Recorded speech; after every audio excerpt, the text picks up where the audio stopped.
आज की इस वीडियो में हम कुछ सेंटेंसेस सीखेंगे जो कि कॉन्वर्जेशनल सेंटेंसेस हैं और इन्हें हम अपनी कॉन्वर्जेशन में बहुत यूज़ करते हैं। मैंने बार बार उसे मनाने की कोशिश की। मैंने बार बार उसे मनाने की कोशिश की।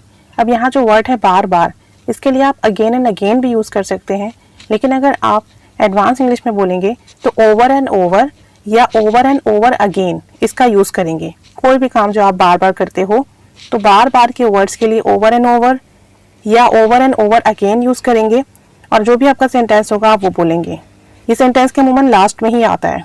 जैसे कि अगर मैं कहूँ मैंने बार बार उसे मनाने की कोशिश की, अब ये पास्ट सिंबल का सेंटेंस है तो मैं कहूँगी I tried to convince him over and over again. I tried to convince him over and over again.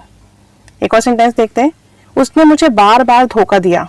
He cheated me over and over या over and over again. He cheated me over and over again, लेकिन फिर भी मैंने उसका यकीन किया। But still I believed him. But still I believed him. उसने बार बार यही गलती दोहराई। He repeated the same mistake over and over. He repeated the same mistake over and over. एक और सेंटेंस देखते हैं। मैंने बार बार तुम्हारे फैसले के बारे में सोचा।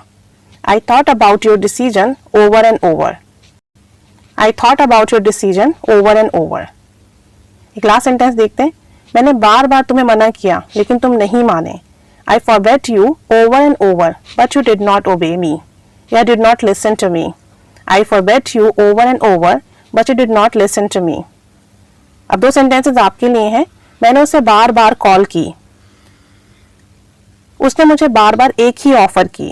ये दो सेंटेंसेस आप बनाएंगे, कमेंट बॉक्स में शेयर करेंगे ओवर एंड ओवर यूज़ करके या over and over again use करके। आप चाहें तो अगेन एंड अगेन भी यूज़ कर सकते हैं।